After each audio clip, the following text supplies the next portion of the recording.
slight decline in this, certainly relative to the 2009 through 2014 elections. The elections that have occurred since then, it's a bit lower, but it's been fairly stable from 2016 to 2024. We asked voters a set of questions related to self-reported coercion during the context of election 24. In this particular round of surveying, 12% reported experiencing someone trying to force them to vote for a certain political party or independent candidate. 9% reported that this happened before election day, and this, they said, was perpetrated 4% by party agents and 4% by friends and family as the dominant sources of this particular attempt to coerce voters. 4% occurred while they were queuing in lines, and again, the dominant responses were party agents at 2%, 1% friends and family, and 1% other voters. 2% said that some form of attempt at forcing them to change their vote happened inside the voting station, and the dominant responses here were, again, 1% party agents, 1% family and friends. Election officials were barely mentioned as a source of electoral coercion, less than 1% across all the different locations of attempted force. Of those that reported coercion, 73% reported that it had no bearing on who they ultimately chose to vote for on election day, but 25% said it did, and 2% were uncertain. So this translates, the 25% that said it did, translates into 3% of the voting public, which ultimately reported changing their vote due to some form of pressure. Okay, next one. So in terms of vote counting, we asked, how confident are you that the vote will be accurately counted? And again, comparing 2019 to 24.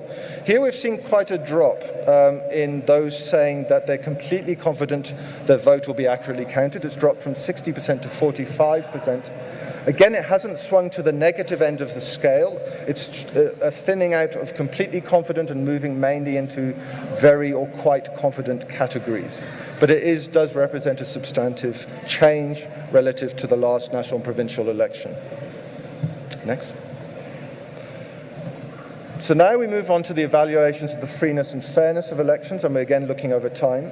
In election 24, 92% said that the election procedures were unequivocally free, with small percent saying yes with minor problems and an even smaller percent not at all.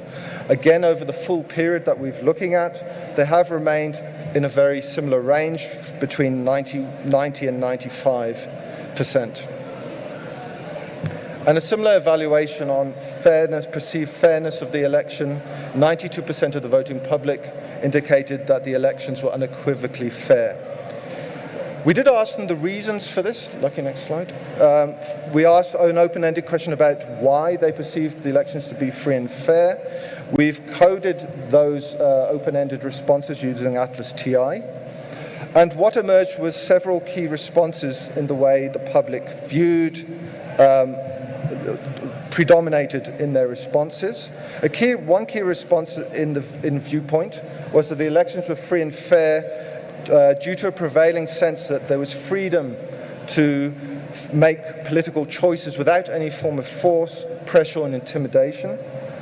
The open-ended data tends to demonstrate the freedom to make political choices remains fundamental in the minds of the voting public.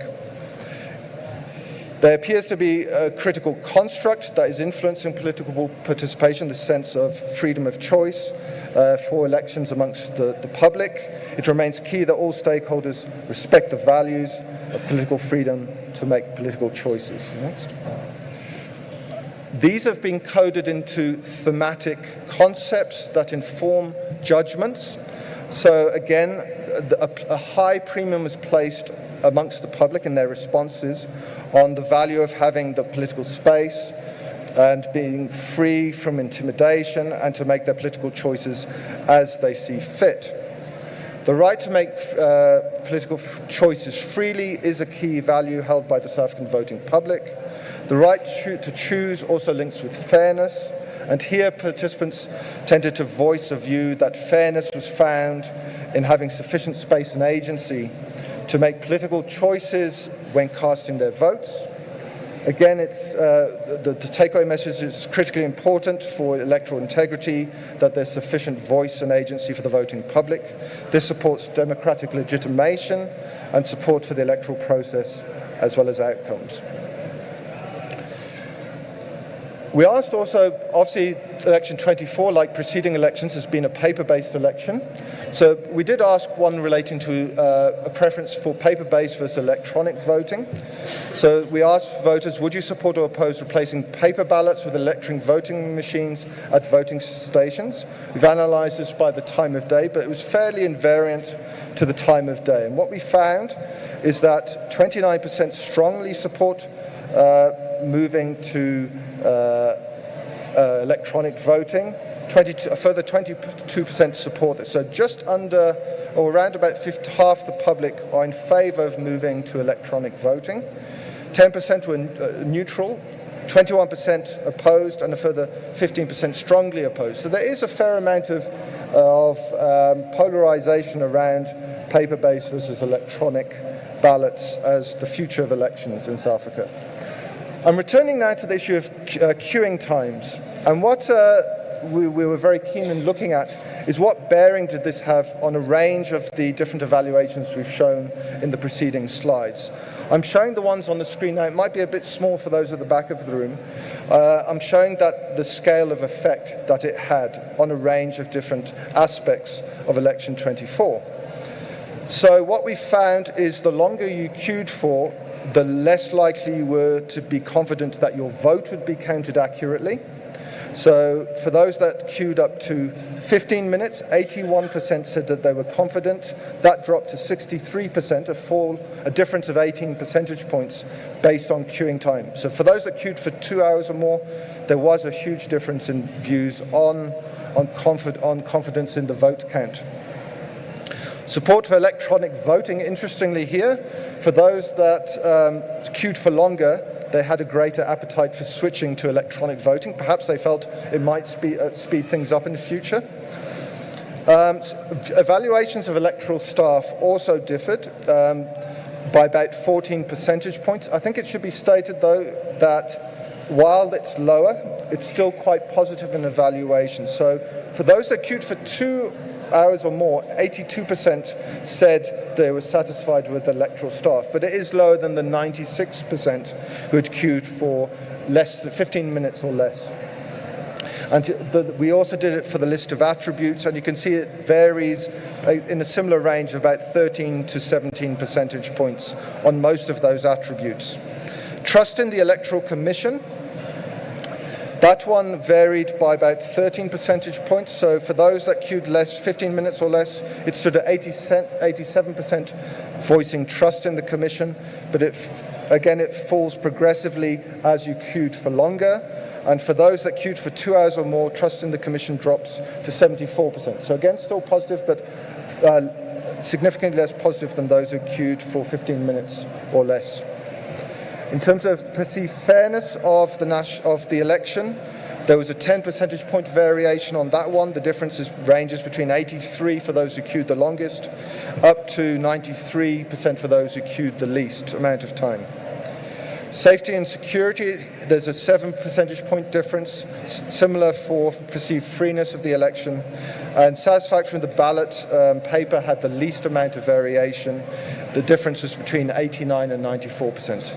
So really, the queuing times did have an instrumental effect on assessments of election day, but it depends on the different aspect. But those who queued the longest were positive in the main, but to a lesser degree. So in terms of concluding remarks, the Election Satisfaction Survey 24 assessed voters' views of the election process, including its integrity, and evaluated the operational efficiency of the Commission. It should be stated, though, and I think it's important to note, this was interviews amongst the voting public, those who'd actually got through and cast their ballot. Discouraged voters, those who gave up after queuing for long amounts of time, were not interviewed. So the discouraged voters are not included in the sample. So I think it's important just to state that. These are the views of those who actually waited, prevailed, and voted. The results indicated that voters overwhelmingly believed that 24 national and provincial elections were free and fair, and they positively rated the conduct of officials at the voting stations. Trust in the Commission was high, and almost all voters felt they were safe to cast their ballot in secrecy. The majority of voters felt that the Commission adequately considered the needs of vulnerable groups, particularly the elderly and persons with disabilities. But lastly, queuing times at voting stations increased relative to more recent elections, quite by a substantive degree, which really had a bearing on election attitudes. So we'll conclude there and pass back to Lucky for handling the Q&A. Thank you. Thank you, Ben. I will now open the floor for questions. If I could get questions specifically from media houses, journalists, that would be highly appreciated. I will start on the left. If I can get an indication of people who may want to ask questions on the left. I don't see any hands. I go to the middle. I see 2 hands, now 3. I will start with the gentleman in the red T-shirt.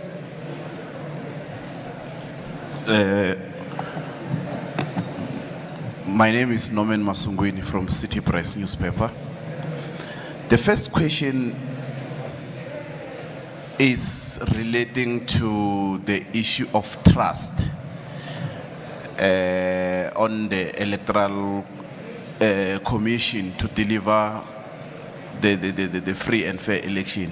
How much was that expressed by voters on the queue, considering the many glitches, which includes the element of your voter management devices and, you know, all the load shedding? And speaking of load shedding, was there any mention of such thing, and how much did it play on the voter turnout and the queuing for voters? Thank you.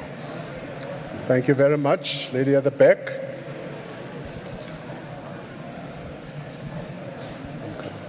Thank you very much. Kenny Mapanga from SABC News.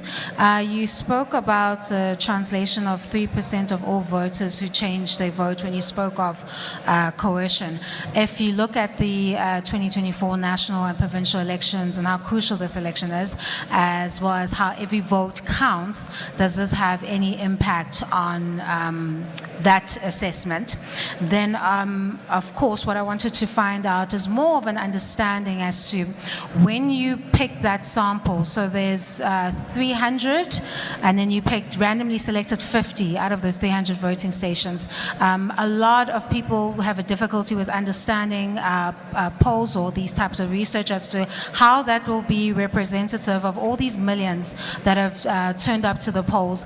Please could you give us an understanding as to how that representation, rather, is present when you sample in this manner? Thank you. Thank you, Kenny. Yes. Christian de Plessis from Netwerk 24.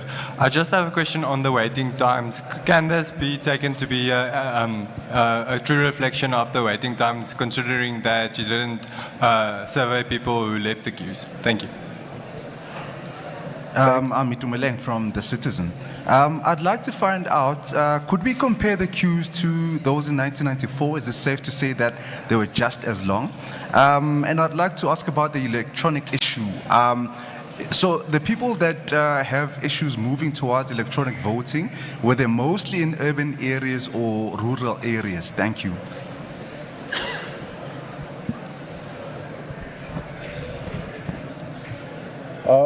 Okay, I see another hand here, so we'll do it this way.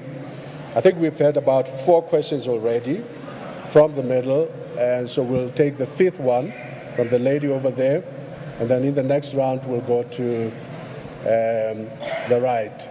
Thank you. Thank you. My name is Simpo. What is your take on the issue of people who were turned back and without being offered an opportunity to vote? Sorry, can you stand up, please? Okay, thank you. What is your take on the issue of people who were turned back without being offered an opportunity to vote on a national ballot paper, and then later there were people who were offered to vote on a national paper? Was it fair or something? Thank you very much. Ben? Yeah. Thank you very much for those questions. I'll start with the issue of trust. So trust in the Commission is actually, amongst the voting public, is very high. It's in the, well into the 80% range. I know your question was about the relative impact of VMDs, load shedding, etc. So that really doesn't come through that strongly in the data we've collected, particularly. I think obviously it would come through in queuing time reports and obviously in this open-ended responses around freeness and fairness. So it's not coming out as a dominant response in what we've collected. I think some of the other surveys that are post-election surveys may capture some of that discontent. But it's certainly of the voting public, the trust in the Commission remains dominant. The other thing I want to state is Dr. Mchunu mentioned the two surveys we do. One is a pre-election survey, and one is which is of the whole voting age population, and the other one is the election day view experience, which is the views of just the voting public itself. In the amongst the general public, trust in the Commission has been declining, as it has in most core political institutions over the last decade and a half. Although the IEC does remain one of the most trusted institutions in the country. But obviously the voting public the trust is much higher. And that's probably for two dominant reasons. One is obviously the fact that many of the people we've interviewed have come out of the voting stations and had, generally speaking, perhaps leaving aside some aspects of the queuing time, a positive experience, and that translates into a positive evaluation of the Commission. The other one is that for many South Africans, the predominant response to unhappiness with the functioning of the political system is abstention. It's not electoral turnout. So we're finding increasing polarization between happier voters and the discontent abstainers. And that's what's probably driving those positive evaluations. On the one about, I think the SAB News question about those that reported changing their vote due to some pressure or force, I think it's, from a sort of every vote counts, it is concerning. Just to say, which we didn't put up, is it's been increasing over time, particularly since the 2016 elections. We've seen the reporting of, self-reporting of coercion increasing over time. It particularly jumped higher in 2019 and 2024. So it's something that we really have to watch out for. Just to say that it's happening predominantly before election day in households, in communities, that forms of pressure. But it is something that we do need to worry about because it is translating into 3% of change relative to what they might have voted for on election day. So it is something that we all, as concerned citizens, need to monitor and be wary of. In terms of, there was a question that SABC News also asked about methodology. So this is as Dr. Mchunu again in his introduction said, this is a random sample. So obviously of all the voting stations nationally, our statisticians randomly chose particular voting stations, taking into account provincial distribution of the registered population, and certain other attributes of the voting public. Once the data is being collected, it is then weighted to make sure that it is representative of the voting population, the statistics we have from Stats SA. So it is designed, although you may think, well, it's only 300 out of the 22,000+ voting stations, It is designed to be properly representative. And also, the 50 interviews we do are designed to be staggered across different times of day to ensure if there are problems at certain times, those come through in the sample of respondents. So if there are problems at the tail end of the day with excessive queuing times or problems with late opening times in the morning, those would come through because of the way the sample is configured. So it is designed to be properly representative of the voting public on election day. In terms of waiting times, I think that was a question about, does the queuing time we're recording reflect the true queuing time? I think, as I said, we don't interview discouraged voters. So those who may have given up will have left, but for those that persevered, even if they waited many hours, like 6+ hours, would be included in the sample. So I think it is a fair reflection, and that's what's coming through on that increase. We are still to release, after today, a more in-depth analytical report for the Commission, and which will give a whole range of breakdowns on where were the queuing times and how are they different across different geographies and so on, and that will give you a sense of the scale of variation in some of those queuing times, because there were big differences between rural and urban stations in many cases. So those will be coming once we've processed that, produced that fuller report. In terms of the citizen, in terms of queuing times relative to 94, we weren't surveying in 94, so unfortunately we don't have survey-based evidence on the average queuing times going back that far. Just to say that obviously it's the upswing we've seen is a significant one. It's the highest one we've seen since 2009. So certainly the highest we've seen in 15 years, 15 years. Whether it's higher than in 94, difficult to say. I doubt it. I mean, I was old enough to have voted in 94, and certainly based on observations from that time, those queues were particularly long, but that's more anecdotal than empirical. The urban-rural split, the citizen also asked about the urban-rural split. I didn't hear the latter part of the question. I assume it's in terms of queuing times again. And that's something that we'll certainly publish in our more detailed report to come. There was another question about, I think it was the last one, which was the impact on people that were turned back without being offered an opportunity to cast their ballot. I think the Commission can probably respond best to that. They are going to have a media briefing later today, and I think that's something that they're best placed to answer. Certainly when we do the 2025 pre-election survey ahead of the 26 election, we'll be asking the general voting public more, because of the experience of 24. We'll be asking more about queuing and being turned and not getting to cast a ballot because of giving up and being discouraged. So we'll be able to find out more with a retrospective evaluation with the next VPS, which is happening in 2025. Yeah, I'm going to hand over to my colleagues to see if they wish to add. Thank you very much, Ben. There are just a few things I could perhaps emphasize so that we understand the context of this particular survey. This is not a survey of the South African population in general. Thank you. It is a survey of people who cast their vote and exited the voting station. And that's where our field workers were, and that's where they were interviewed.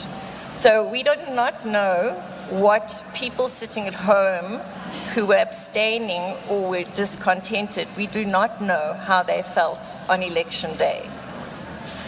And that's important to remember. We also do not know why people, if they did, why people dropped out of the queues because they had to wait so long, whether they came back and voted later.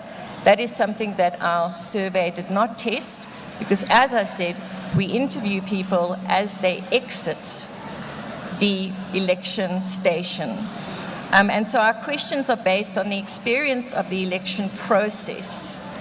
And this is also the population sample of voters who trust the IEC, As Ben mentioned earlier, we have a voter participation survey where we can see that decline in trust in institutions. But the IEC is relatively trusted institution compared to many others.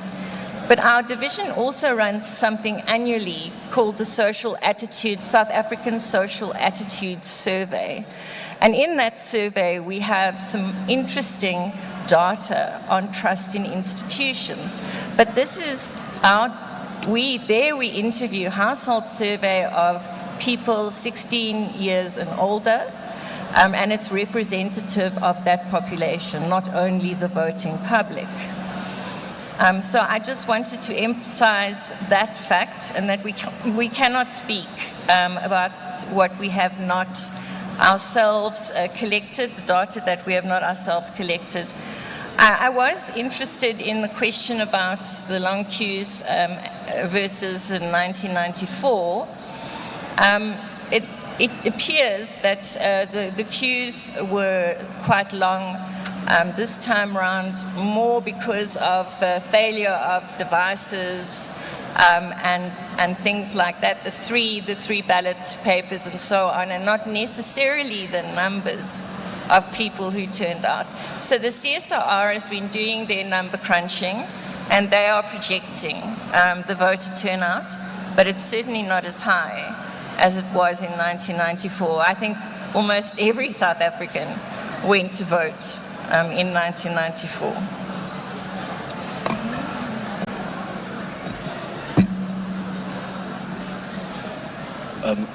Thanks, Prof. Nanya. I just want to touch on the trust factor.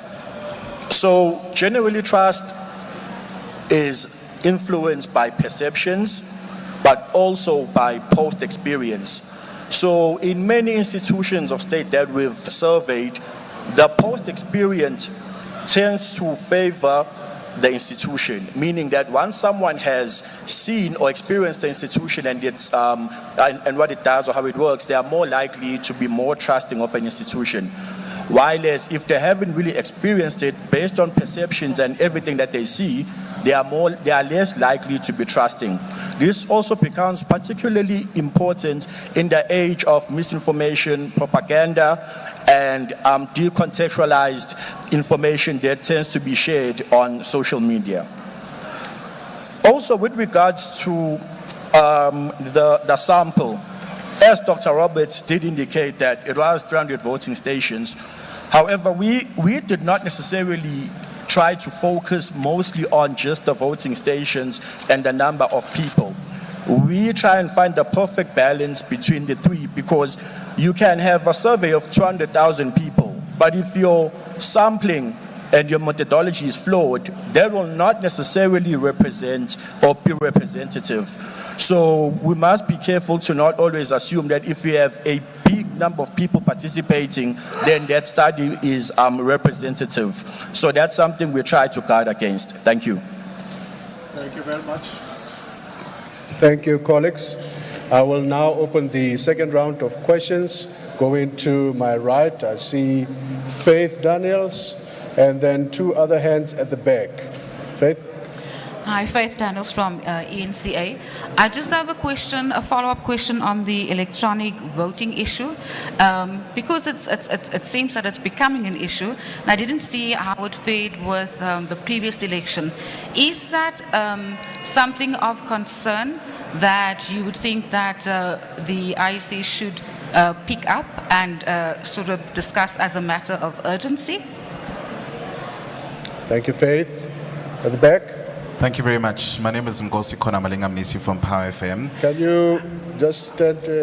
All right. Thank you. Thanks very much. I've just got three brief questions. The first one relates to whether or not you'd consider extending the size of your sample in future, because one could perhaps argue that 300 voting stations compared to the thousands that we have across the country is a drop in the ocean. So is that something in the future that you could potentially look at? The other question relates to, did you perhaps ask those that you engaged, just in terms of the introduction of the third ballot, particularly it being new in metropolitan municipalities, and perhaps what were some of the responses that you received? And then just as a question of interest, this is something I observed. Were there any individuals that you engaged that spoke about their vote being influenced to some degree by being transported in vehicles that were branded, you know, in colors of certain political parties? Thank you very much. Thank you. Thank you so much. It's Naomi Kobe here from YFM. I just wanted to ask, an issue of clarification on the Section 24A application.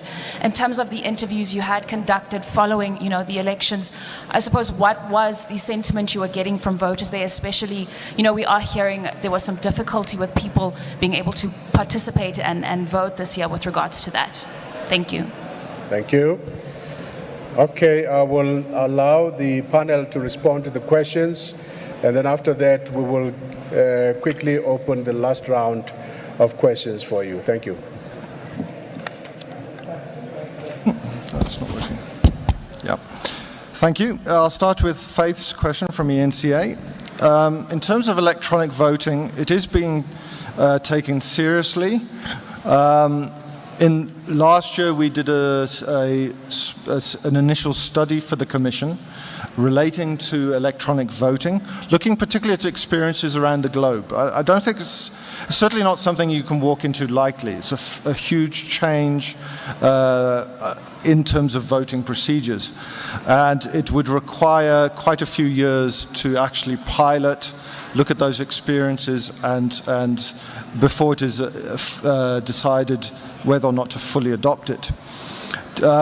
We are currently in this conversation with the Commission about, and the plans are over coming months, to prepare a discussion paper on electronic voting as the basis for a potential green paper on electronic voting. So that's something that will obviously be used as the basis for quite widespread consultation with different stakeholders around this. And we will see where that goes. But I think it's also something that the Commission would probably wish to engage with around responding to from their perspective, views on electronic voting. But they have commissioned this second part of work about the development of a discussion paper. Just to say, from the surveying that we've done, including in not just this survey on election day, but particularly our voter participation survey pre-election, we do ask quite a few questions around attitudes towards electronic voting, and there is still quite a lot of skepticism amongst the public. So there is this division amongst the public about whether or not it would be a good thing. That includes amongst the youth, people that people may think ordinarily would be pro-conversion to electronic voting. So I think there's certainly views around its that favour its adoption around convenience, etc. But there are also concerns that it brings around issues of security and so on, and probably aspects about reliability. And I think it may be that the experience 2 days ago with the VMDs might also serve as a polarizing aspect in terms of propositions around the introduction of electronic voting. But that's something we'll have to look into, and it's something that would probably come up in the consultations and dialogue around any decision to move towards electronic voting. On the Power FM questions, the questions around sample size and 300 stations, I think it goes back to the points raised by Dr. Mchunu again around the fact is this is a representative survey of 300 voting stations. The responses have a margin of error of the 13,100 respondents of less than 1%. You could expand size, but it wouldn't improve. You probably wouldn't see much of a difference because it is designed to be representative. So adding more stations will not materially change findings because it is designed to be representative. On the 3 ballots, we had this discussion in the lead up to the election day with the executives from the Commission about whether we should explicitly ask about the 3 ballots. We ultimately didn't because we didn't want to prime them. So we wanted them to spontaneously mention whether having 3 ballots represented a challenge in terms of the usability and effectiveness of voting. So we did have an open-ended question about why the public was satisfied or discontent with ballot papers in NPE 2024. I must confess, we're still to analyze in depth that open-ended content, and it will form the basis of our more detailed analytical report. So we'll be able to determine from that whether 3 ballots did represent a challenge for the small segment that were unhappy. As you saw from the statistics, the large share were actually content with the ballot papers and found them easy to use. So there's only a small segment that were discontent, and we'll see if those did mention the fact that there were now 3 ballot papers with many names of parties and candidates on them as a challenge or not. The question around vehicles branded by party colours, that unfortunately is not part of our surveying, so we can't comment on that. Over to my colleagues. Thanks. Oh, the section 24. Thank you very much. We do not have data on the Section 24A issue, probably because most people were affected to the extent that they ended up not voting. And we cannot make any predictions around that, and we have no data as to how many people were affected by the Section 24A issue. But it is a serious one, and we are aware of the fact that there were problems, but that is just from the media and not from our research. I also want to emphasize the fact that we have started looking quite seriously at the issue of e-voting, although the South African public is very divided on this issue. But what was interesting was the longer people queued, the more in favor of e-voting they were. So they obviously think it'll speed things up. But in other studies, we found that people are a little bit nervous about e-voting. And then again, the sample size, as Ben said, we could have, interviewed many more people, and we would probably have come out with the same results, because we have statisticians working with us, and we do science. So that is how it works: weighting of the data, the accuracy of it, and the fact that it is representative of the voting public. Perhaps we can have a more technical conversation later. Thank you very much, colleagues, Dr. Roberts and Professor Nania Bolamila. I'm now going to, in the interest of time, just take 1 or 2 more questions, and then we close the session after that. Starting from the left, if there's still no one from the left, I will take the question from Mr. Masuku, and we'll close after that. Thank you.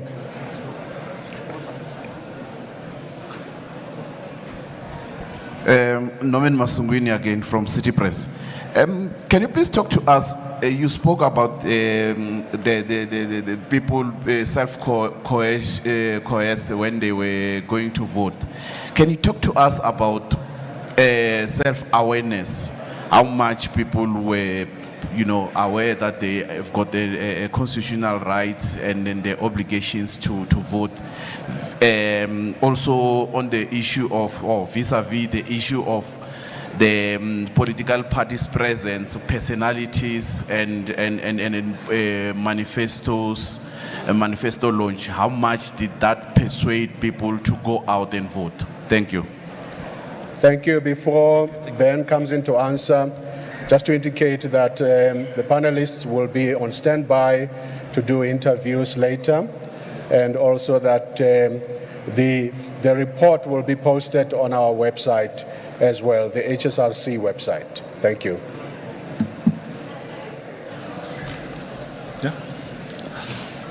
Thank you. Thanks for that question. In terms of how aware they have their rights and obligations to vote, I think citizens are quite aware of that. As we saw, one of the dominant reasons people turn out is because of that sense of obligation. So I think it is quite deeply embedded in South Africa, and people are aware of that. In terms of the relative influence of manifestos, etc., in influencing people to turn out and vote, that we don't really have evidence on. I don't think we can actually really comment on that particular issue. I'll hand over to colleagues if they wish to reinforce. Thank you. Just the issue around the duty to vote, or the sense of duty to vote. Most certainly, if you go to a station and you stand in a queue, you really feel that it is your civic duty to do so. Of course, if you're at home and you're abstaining, you do not believe it is necessarily the thing that you need to do for yourself, and it is a valid form of protest. But in the South African Social Attitude Survey, the data from 2023 told us that the general South African populace, aged 16 years and older, of them, 70% believe that we have a duty to vote, and that we should vote. However, when we ask if people believe that their vote counts, that their voice counts, there's a drop.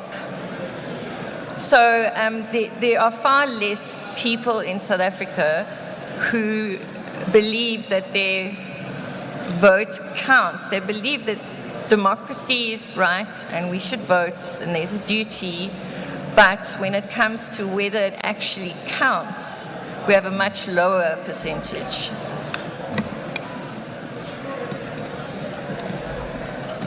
And just on that point about manifestos, I think our data shows us that this is across the VPS mostly, and it dates back maybe 10, 15 years.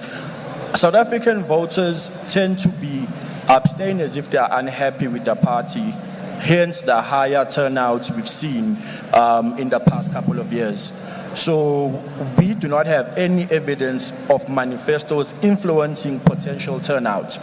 What we have seen in our data is that South Africans are more likely to just stay away rather than either give a party another chance or another option, which of course involves or revolves around going to vote. Thank you. Thank you very much, ladies and gentlemen. That concludes the proceedings. Thank you very much.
facing that way.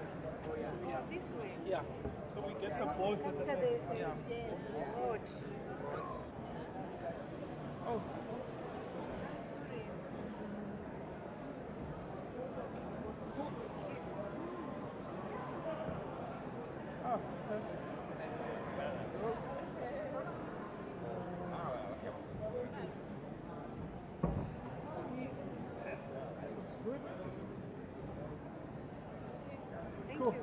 for the ladies. One Finish and then you take one for the ladies. Can you finish with the selfie? The commissioner. The ladies. The ladies only. Let me just finish with the cell phone. Thank you. Good. Number one. Thank you.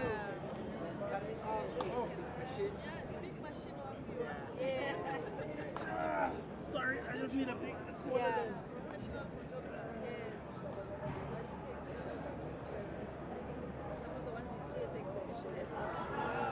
So part of our team is the team that puts together our knowledge management center. Yes.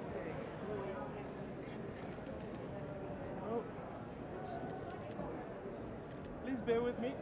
Just keep our eyes open. Okay. Almost done.